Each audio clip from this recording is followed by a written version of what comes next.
अस्सलामुअलैकुम वरहमतुल्लाहि वबरकातुहू। अज़ीज़ तलबा, आज हम लोग पढ़ने जा रहे हैं एक्सरसाइज नंबर 23। इस एक्सरसाइज करने से पहले कल हम लोगों ने कायदा पढ़ा था, यानी हैज़, हैव और हैड का इस्तेमाल जाने थे हम लोग ये जाने थे कहाँ हैज़ का इस्तेमाल होगा और कहाँ हैड का इस्तेमाल होगा। तो ये बात कल आई थी कि जहाँ अगर प्रेजेंट में है जुमला तो हैज़ या हैव का इस्तेमाल करेंगे, और किस एतबार से करेंगे हैज़ हैव का इस्तेमाल, बोलिए। यानी अगर प्रेजेंट में है जुमला, सबसे पहले तो हैज़ के माना कल आप ये जाने थे, हैज़ हैव के माने हैं रखता है या पास है, और हैड के माना रखता था या पास था, यानी वो माजी पर दलालत करता है हैड, और हैज़ हैव ये हाल पर दलालत करता है। तो अगर किसी चीज की मिल्कियत बतानी हो तो वहां पर हैज़ और हैव, हैड का इस्तेमाल हम करेंगे। इसके लिए ये बताया गया था कि उर्दू जुमले में पास है या रखता है, रखता था या पास था वगैरह आता है बीच में। तो अब उसके लिए जब हम इंग्लिश में यानी हिंदी जुमले का या उर्दू जुमले का इंग्लिश में तर्जुमा करना चाहेंगे तो सबसे पहले हम देखेंगे कि आया वो जुमला प्रेजेंट में है या वो पास्ट में है, किस में है। आप यहां जैसा कि देख चुके हैं, देखिए यहाँ प्रेजेंट वाली मिसाल दिया है इन्होंने, उसके पास पुस्तक है, ही हैज अ बुक। अब यहाँ देखिए उसके पास पुस्तक है, तो अब यहाँ पर फाइल के मुताबिक हैज लाएंगे, क्योंकि फाइल यहाँ वाहिद है। तो सबसे पहले फाइल लाएंगे, उसके बाद में हैज, और फिर उसके बाद में वह ऑब्जेक्ट लेकर के आएंगे। तुम्हारे पास कलम है, अब यहाँ देखिए तुम्हारे पास कलम है, ये प्रेजेंट का है, तो इसमें हैज या हैव का इस्तेमाल करेंगे फाइल के हिसाब से। इसमें देखिए फाइल क्या है, तुम्हारे पास कलम है, तो तुम्हारे पास, ठीक है। तो इसमें यू है, तो इसको देखिए इस यू के हिसाब से हैव लेकर आएंगे, यू हैव अ पेन। मेरे पास एक खिलौना था, यहाँ देखिए मेरा यानी आई, यहाँ पे फाइल बनाएंगे। तो देखिए आई अब था है चूंकि यहाँ, तो आई हैड अ टॉय। निषेधात्मक वाक्य यानी नेगेटिव अगर जुमला है तो ऐसी सूरत में नॉट का इस्तेमाल हैज और हैव के बाद कहाँ पे करेंगे। तो देखिए इसमें ये बता रहे हैं कि नॉट का इस्तेमाल, इसमें नॉट का इस्तेमाल हैज और हैव, हैड के बाद में करना होगा। तो देखिए उसके पास कोई पुस्तक नहीं है, ही हैज नो बुक। अगर मफूल नो इस्तेमाल कहाँ करेंगे, नॉट कहाँ करेंगे, कल बात आई थी कि अगर इसके बाद में यानी जिस चीज की नफी कर रहे हैं वो अगर वाहिद है तो नो आएगा, और अगर वो जमा है तो नॉट आएगा। जैसे ट्वाइज यहाँ देख रहे हैं, ये जमा है तो नॉट आया है, ट्वाई ये वाहिद है तो नो आया है, पेन भी वाहिद है तो नो आया है, बुक वाहिद है तो नो आया है। तो ऑब्जेक्ट अगर जिस चीज के बारे में नफी कर रहे हैं वो चीज अगर क्या हो, वाहिद हो, तो नो का इस्तेमाल करेंगे, और अगर जमा है तो नॉट का इस्तेमाल करेंगे, जैसा कि यहाँ पे हम देख रहे हैं। तो उसके पास कोई पुस्तक नहीं है, ये हैज नो बुक। तुम्हारे पास कोई कलम नहीं है, यू हैव नो पेन। मेरे पास कोई खिलौना नहीं था, आई हैड नो टॉय। मेरे पास खिलौने नहीं थे, आई हैड नॉट टॉयज। अब प्रश्नवाचक यानी सवालिया हो तो क्या होगा। अजीज तलबा, आपको कल ये बताया गया था कि सवालिया दो तरीके के हैं, यानी अगर जुमले के शुरू में क्या हो तो उसके लिए उसकी अंग्रेजी नहीं आएगी, बल्कि इसी हैज, हैव या हैड को शुरू में ले आएंगे। अगर जुमला आपका प्रेजेंट का है तो हैज या हैव को फाइल के हिसाब से पहले लाएंगे, उसके बाद में फाइल को लाएंगे, और फिर उसके बाद में ऑब्जेक्ट वगैरह जिक्र करेंगे। और अगर आपका सवालिया जुमला ऐसा है कि बीच में क्या, क्यों, कहाँ वगैरह है, तो अब उसकी अंग्रेजी लाएंगे, उसके बाद में फाइल के हिसाब से हैज, हैव या हैड लेकर आएंगे, और फिर उसके बाद में फाइल लाएंगे, फिर ऑब्जेक्ट वगैरह लेकर आएंगे। तो ये बात थी।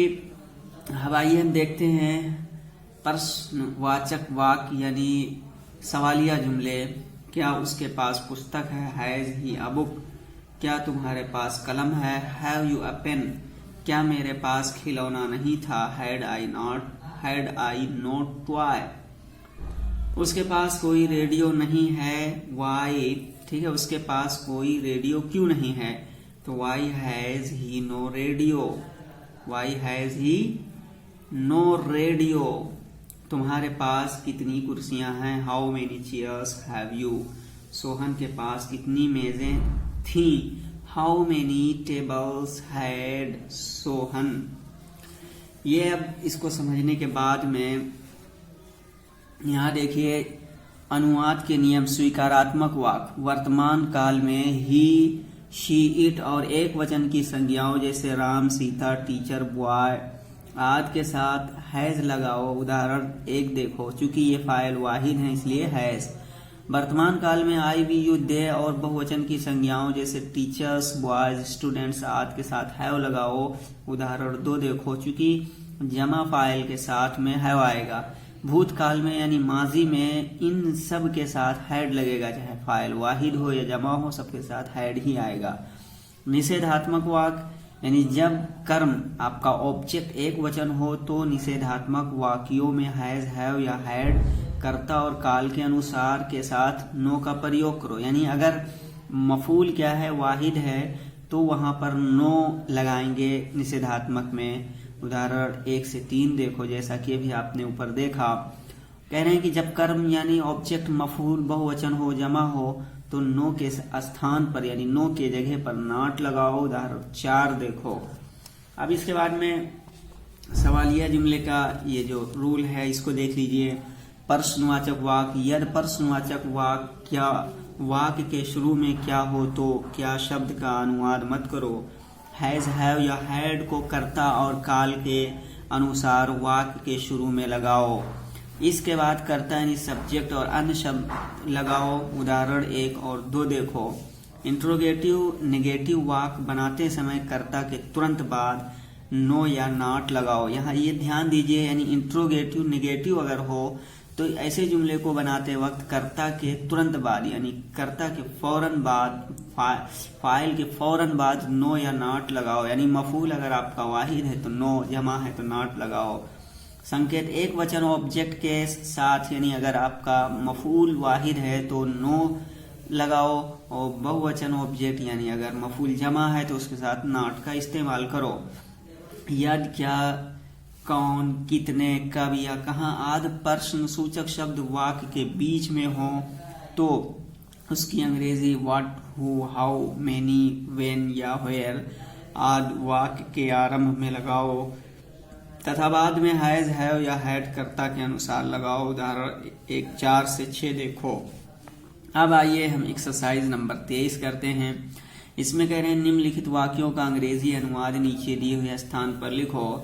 Right the English translation of the following sentences in the place given below. ये देखिए नंबर 1 क्या है, उसके पास घड़ी है। तो इस जुमले को आपको देखना है गौर से कि ये किस जमाने में है, यानी ये हाल में है। तो अब सबसे पहले फाइल लाएंगे तो इसमें उसके पास घड़ी है तो ही, ठीक है। अब चूंकि वाहिद फाइल है तो क्या लाएंगे, हैज या हैव, क्या लाओगे, हाँ हैज, ही हैज, ठीक है। A clock, he has a clock, उसके पास, या वॉच, ठीक है, क्लॉक तो वो घड़ी है, ही हैज अ वॉच, उसके पास एक घड़ी है। कुत्ते की 4 टांगे होती हैं, यानी कुत्ते के पास 4 टांगे होती हैं।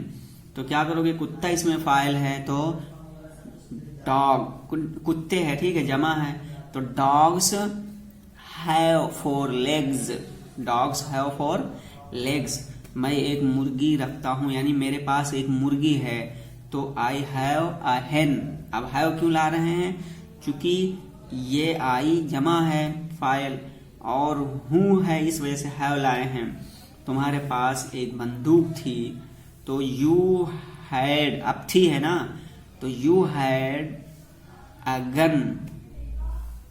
मोहन के पास एक रेडियो है, Mohan has a radio, Mohan has a radio.